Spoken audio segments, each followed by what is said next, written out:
पर्युषण पर्व का 9वां दिवस उत्तम आकंचन धर्म का है, जहां पर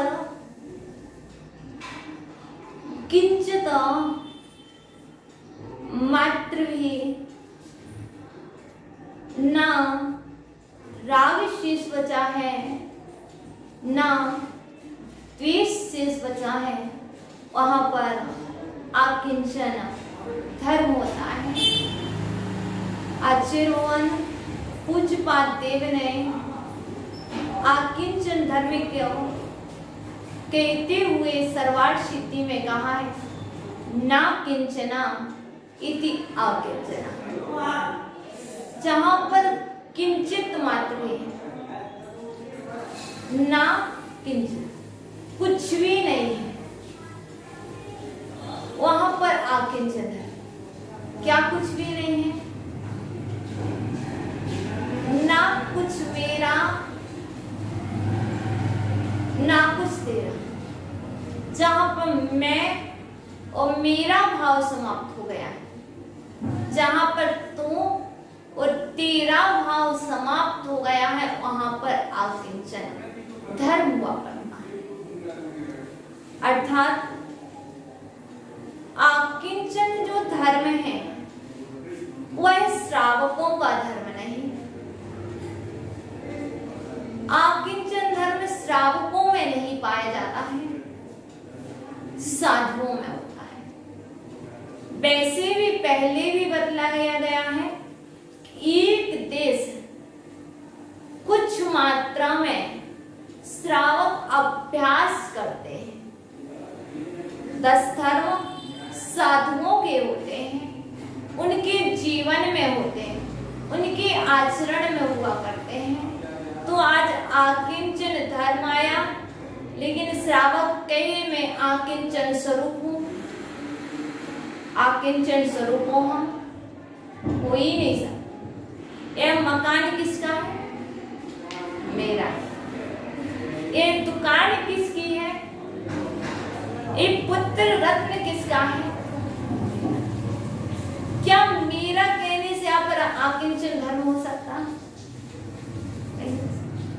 जब तक हम निश्चय का सहारा नहीं लेंगे तब तक आकिंचन धर्म नहीं हो सकता। गुरुजी से पूछो ये शिष्य किसका है? मेरा कह दिया तो वहां आकिंचन धर्म नहीं है। जहां कह दिया ना मेरा ये शिष्य है ना मैं ही मेरा हूं, वहां पर आकिंचन धर्म होता है। जहां पर मेरा भाव आ रहा है और तेरा भाव आ रहा है, वहां पर आकिंचन धर्म नहीं हो सकता। अब आप सिद्ध करके देख लो कि आपके पास क्या आकिंचन धर्म है। नहीं हो सकता। अर्थात वो एक छोटे से एक कहानी सुनते आ रहे हैं आपको, हींग की डिब्बी वाली, वो लगार वाली।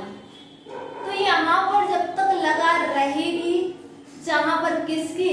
मोह की।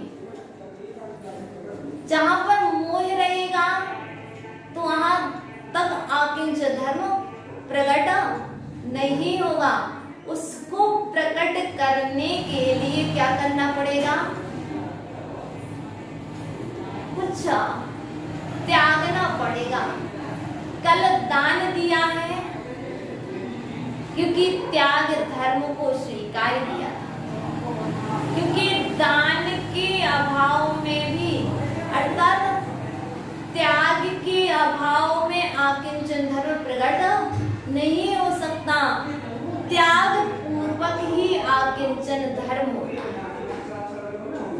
कल त्याग किया था, आज आकिंचन स्वरूप को प्राप्त किया है। आकिंचन स्वरूप को, आकिंचनमय परिणति को जीवन में लाने के लिए त्याग को जीवन में रखना अनिवार्य है। हमने कहा कि कुछ भी मेरा नहीं। 4 तरह के भाव होते हैं। भाव 4 प्रकार के होते हैं। आप कहेंगे 4 तरह के भाव कैसे होते हैं? क्योंकि भाव तो 5 प्रकार के होते हैं, लेकिन यहाँ पर 4 तरह के भाव दर्शाए गए हैं। अन्याय भाव, अन्याय भाव। अब इसके बाद दूसरा भाव आता है जिसे हम कहें उदार भाव, और इसके बाद आता है कौन सा भाव? सबसे पहला कौन सा? अन्याय। किसके पास था अन्याय भाव? पता है आपको? कौरवों के पास। जो कौरव थे उनके पास कैसा भाव था? अन्याय भाव था, न्याय भाव नहीं था। क्यों नहीं था? क्योंकि उन्होंने क्या कहा था? ना जो तेरा, जो मेरा है सो मेरा और तेरा भी मेरा। ये भाव जहां था वह किसका था? कौरव। उसे क्या कहते? अन्याय भाव। यहाँ पर न्याय नजर नहीं आ रहा था, लेकिन पांडव का क्या था कहना? मेरा सो मेरा और तेरा सो तेरा। तेरा सो मेरा नहीं, मेरा सो मेरा और तेरा सो तेरा। यहाँ पर कौन सा भाव था? न्याय भाव था। यहाँ पर न्याय भाव था। सब भाव। इसके बाद आता है तीसरा भाव जिसे कहते हैं उदार भाव, और चौथा भाव आता है वैराग्य भाव। जब तक ये भाव, इन भावों से मुझे देखना है मैं कौन से भाव वाला हूं, अन्याय भाव वाला हूं कि न्याय भाव। भाव से तात्पर्य परिणामों से, आपकी परिणति से है। अब जो राम थे उनका कौन सा भाव था? उदार भाव था। मेरा सो तेरा और तेरा सो तेरा, तेरा तो तेरा है ही, मेरा भी तेरा। यहाँ पर उदार भाव, जैसे गुरुजनों में कभी देखा जाता, मैं भी आपका इस स्वभाव की, यहाँ पर उदार भावना देखी जाती है। जो महापुरुष होते हैं उनके पास उदार भावना देखी जाती है, जो निम्न होते हैं उनके पास उदार भावना नहीं देखी जाती है। अब इसके बाद एक भाव आता है वैराग्य भाव, जिसे कहते हैं वीतराग। ये किसके पास होता है? मुनियों के। जो साधुओं के भाव होते हैं वह क्या होते हैं? ना कुछ मेरा ना कुछ तेरा। यहाँ पर होता है वैराग्य भाव, वीतराग भाव, जिसका नाम है आकिंचन धर्म। अर्थात वीतराग भाव का होना, वैराग्य भाव का होना आकिंचन धर्म है। राग भाव का होना आकिंचन धर्म नहीं है। तो हम आज आकिंचन धर्म को देख रहे हैं। तो इस आकिंचन धर्म को समझने के लिए वैराग्य अनिवार्य है। त्याग के बिना वैराग्य होता नहीं है। कुंद स्वामी ने कहा, चागो वैराग्य बिना, चागो वैराग्य बिना। त्याग के बिना वैराग्य होता नहीं, और वैराग्य के बिना त्याग होता नहीं। जब तक वैराग्य नहीं होगा तो त्याग नहीं होगा, त्याग होगा तो आकिंचन धर्म आएगा। इसलिए कल त्याग किया है, आज आकिंचन धर्म में प्रवेश करना है। पहले वैराग्य रखा था, क्रम से बढ़ते आ रहे हैं। क्रोध का अभाव होने पर क्षमा धर्म जीवन में प्रकट हुआ था। मान का अभाव किया था, मान का त्याग किया था तो मार्दव धर्म प्रकट हुआ था। माया के अभाव में आर्जव धर्म प्रकट हुआ था, और लोभ कसाई के अभाव में शौच धर्म प्रकट हुआ था। उसके बाद झूठ पाप के अभाव में सत्य प्रकट हुआ था। इसके बाद आता संयम। फिर जब ये 5 पाप चले गए और चतुर्थ कसाई चली गई, तो फिर इसके बाद आपने संयम को धारण किया। जब संयम को धारण ही कर लिया था, संयमी बन ही गए थे, तो का संयम बनने के बाद तपस्या करना चाहिए। संयम को धारण किया तो तप भी तपना चाहिए। फिर तप किया आपने, फिर तप करने के बाद आया कि अब तप तो कर ही रहे हैं, तप के साथ कुछ और त्याग और कर दो। तो कल त्याग कर दिया। अब त्याग करने के बाद सोचा कि एक काम करो, कुछ ध्यान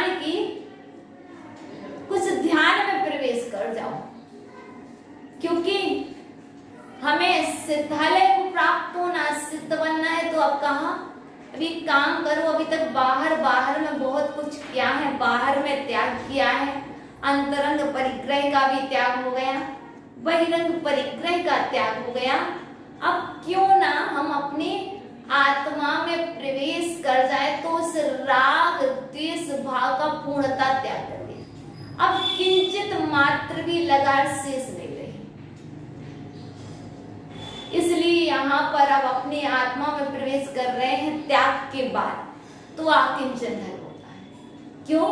त्याग पूर्वक ही आकिंचन धर्म होता है। जब तक त्याग नहीं होगा तब तक आकिंचन धर्म नहीं होगा। अब कल अपन ब्रह्मचर्य को देखेंगे लेकिन आकिंचन धर्म होता किसके है? साधु मुनिराज होते हैं, श्रावकों के संभव नहीं है। और अब इस आकिंचन धर्म में शरीर से भी ममत्व का त्याग करना। अभी तक हम सिर्फ वस्तु की बात कर रहे थे, शरीर भी एक वस्तु है, इससे भी ममत्व का त्याग करना। 21 का कष्ट होने पर भी, उपसर्ग होने पर भी इसमें ध्यान न दे करके समता समता समता और साधना को करते रहना, वहां पर आकिंचन धर्म होता है। आप कहो कि शरीर पर ध्यान बना रहे, शरीर संस्कार करते रहे और आकिंचन धर्म होगा क्या? तो आचार्य कहते नहीं हो सकता। जो मोक्ष मार्ग का नेता होता है उसी के आकिंचन धर्म होता है। तो मोक्ष मार्ग का नेता होता कौन है? शिवगति परिणाय वो होती। मोक्ष मार्ग का नेता होता कौन है? मुनिराज।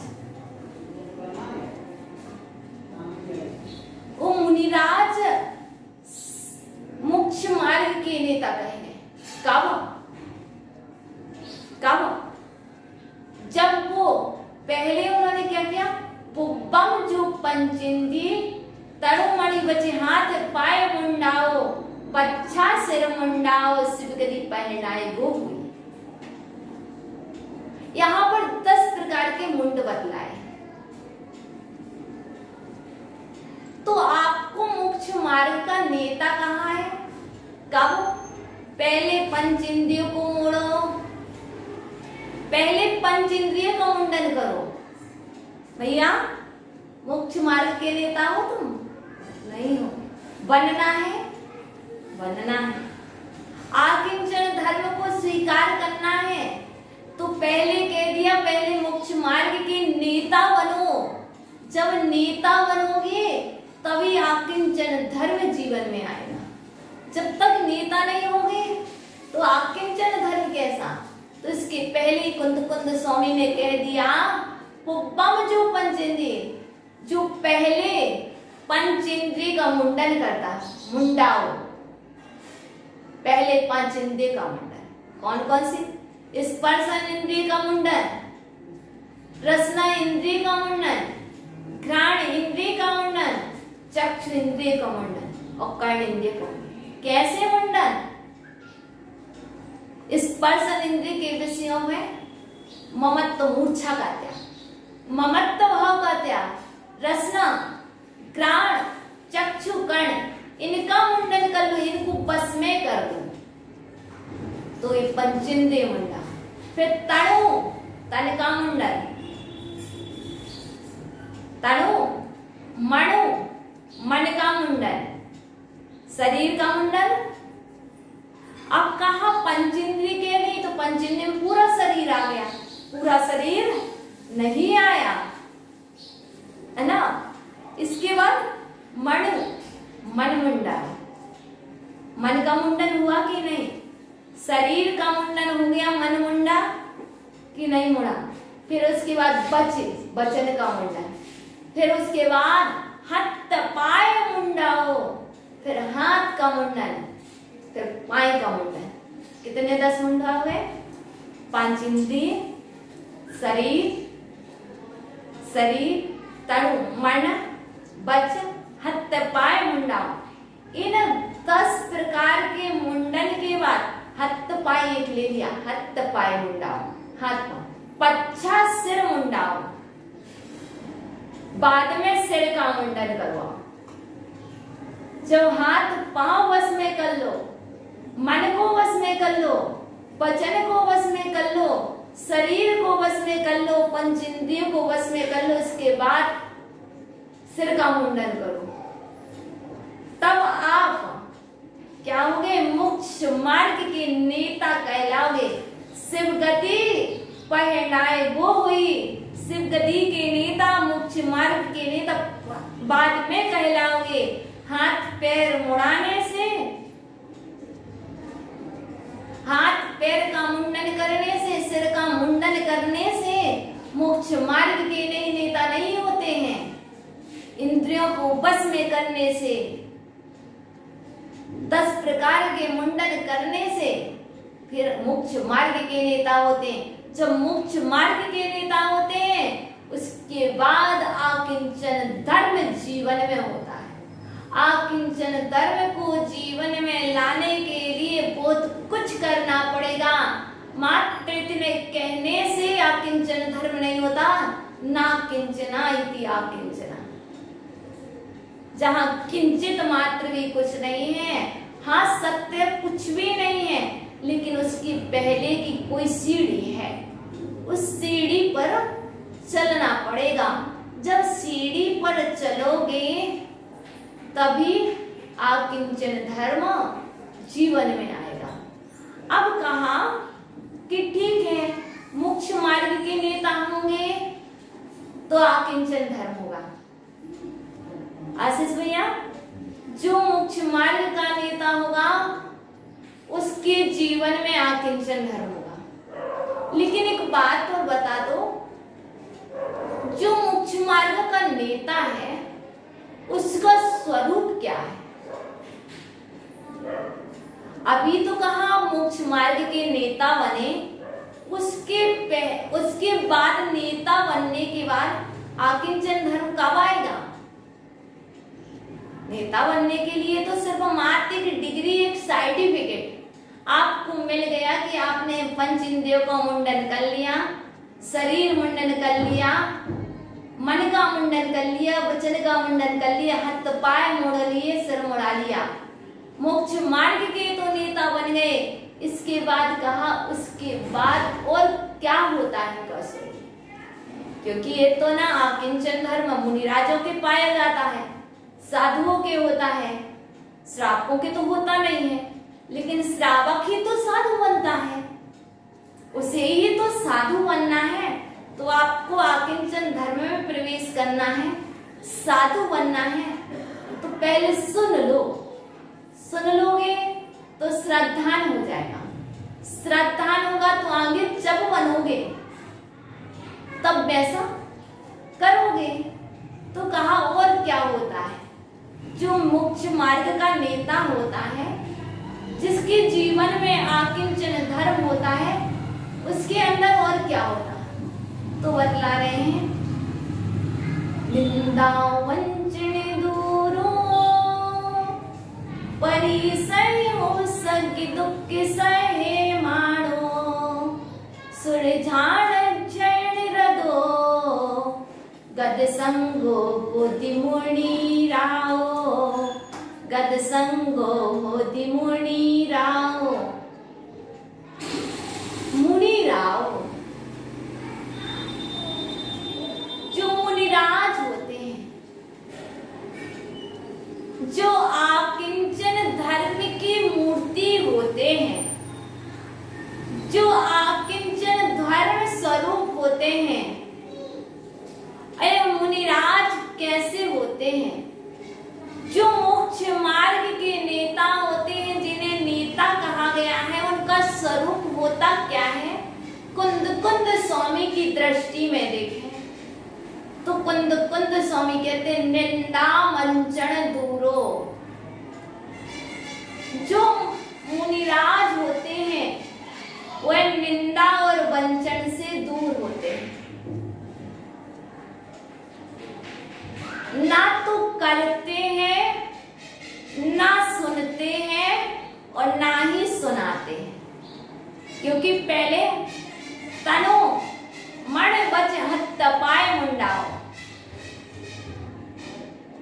पंचेंद्रिय मुंडाओ। क्योंकि पहले मुंडन कर लिया, मुंडन कर लिया तो इसके बाद क्या कह दिया?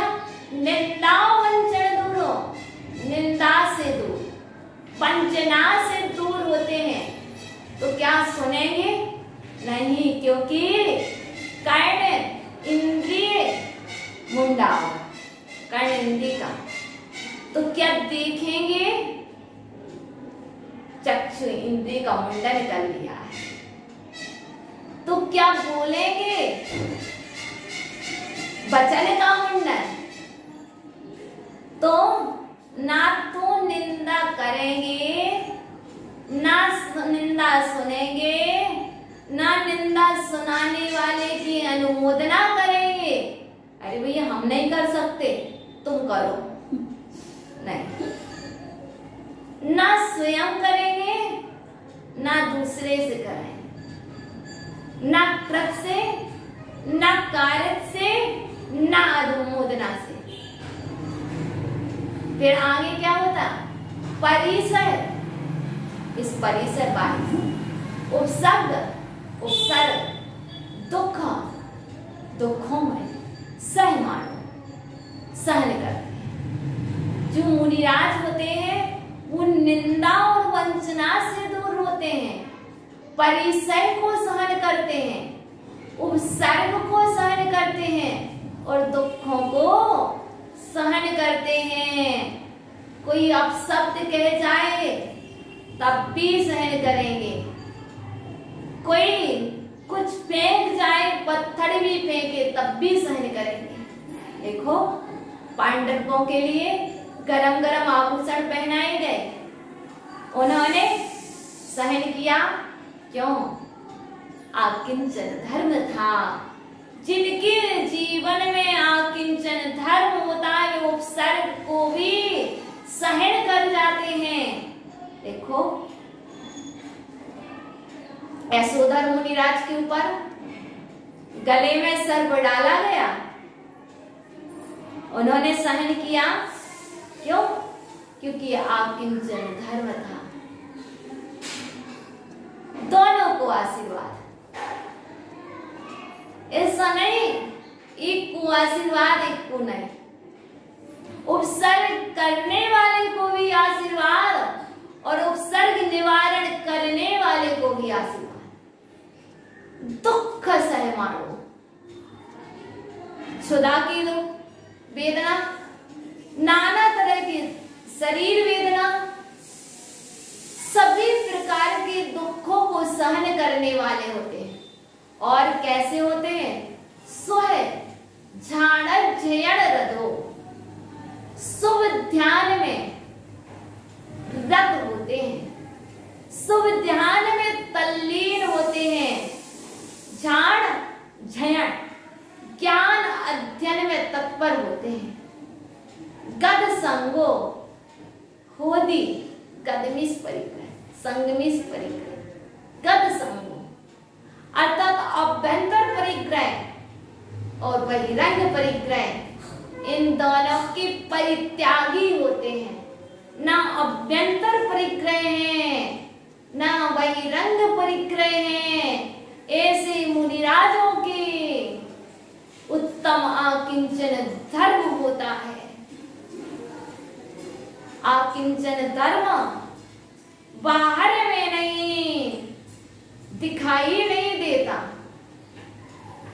आकिंचन धर्म बाहर का विषय नहीं, आकिंचन धर्म तो अंदर का विषय है। बाहर में नहीं दिखेगा, अंदर में होता है, दिखता नहीं है।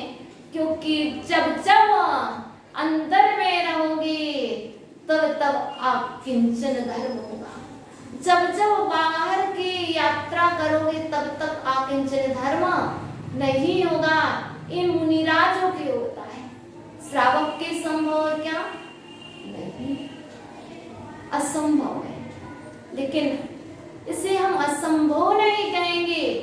श्रावक जिस दिन मुनिराज बन जाएगा उस दिन उसके भी संभव, पर जीव में ही संभव है। जो जीव होता है उसका लक्षण है, क्या है? उपयोग लक्षण। उपयोग जीव का लक्षण है। तो आप उपयोगमय हैं। कौन सी उपयोगमय? ज्ञान और दर्शन उपयोगमयी हो, तो ज्ञान के द्वारा और दर्शन के द्वारा ही आप अपने आप को आकिंचन धर्म में प्रवेश कर पाएंगे, क्योंकि आप ज्ञानी संज्ञा को प्राप्त हैं, आप ज्ञानी हैं, आप सम्यक दृष्टि हैं। व्यवहार में अच्छा ही कहा जाता है, व्यवहार धर्म है, ये भारतीय संस्कृति है। इस भारतीय संस्कृति में अच्छा बोलना सिखलाया है। अब शब्दों को नहीं कहा जाता है शुभ शुभ शुभ, तो अब शुभ में यहाँ पर यही कहा गया है, आप ज्ञानी, आप सम्यक दृष्टि हैं, आप क्षमा की मूर्ति हैं, आप दया की मूर्ति हैं, आप करुणा की मूर्ति हैं। क्यों? इस जैन धर्म में,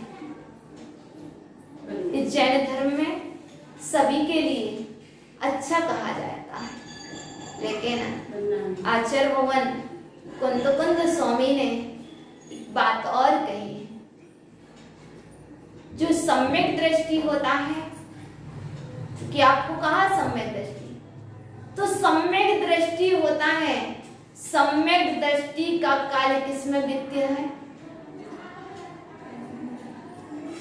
सम्यक दृष्टि काल बोल रही वैराग्य, वैराग्य भाव में जुटता है, और जो मिथ्या दृष्टि होता है उसका समय, उसका काल दुर्भाव आलस कलह में बीतता है। सम्मा इति कालम बोले वैराग्यणाण भावेणे मिच्छादिति वांछा तुब्बा वालस कलहे। कुंद स्वामी ने कहा है, अब आप देख लो कि आप सम्यक दृष्टि हो कि मिथ्या दृष्टि हो। यदि आपका समय, आपका काल ज्ञान वैराग्य में बीत रहा है, यदि आपका काल दुर्भाव आलस कलह में व्यतीत हो रहा है, तो आप देखो, क्योंकि शास्त्र तो दर्पण है। जैसे आप दर्पण में कांच में अपना चेहरा स्पष्ट देख लेते हैं कि कहीं मेरे चेहरे के ऊपर कालीमा तो नहीं लगी है, उसी तरह ये शास्त्र तो दर्पण है। इस शास्त्र रूपी दर्पण में देख लो कि कहीं तुम्हारे अंदर में कोई मिथ्यत्व की कालीमा तो नहीं लगी है, कहीं द्वेष तो नहीं लगा है। अब देखो क्या कुंद स्वामी की दृष्टि में तुम सम्यक दृष्टि हो। जिस समय तुम्हारा काल, जो समय तुम्हारा आलस में व्यतीत हो रहा है, उस समय तुम सम्यक दृष्टि नहीं कहलाओगे। जिस समय तुम्हारा काल कलह में व्यतीत हो रहा है, उस समय तुम सम्यक दृष्टि नहीं कहलाओगे। जिस समय तुम्हारे दुर्भाव बन रहे, दुर्भाव में व्यतीत हो रहा, उस समय तुम सम्यक दृष्टि नहीं हो। और जिस समय तुम्हारा काल ज्ञान में व्यतीत हो रहा है, वैराग्य में व्यतीत हो रहा है, उस समय तुम सम्यक दृष्टि हो। अभी का क्षण किसमें व्यतीत हो रहा है? ज्ञान भाव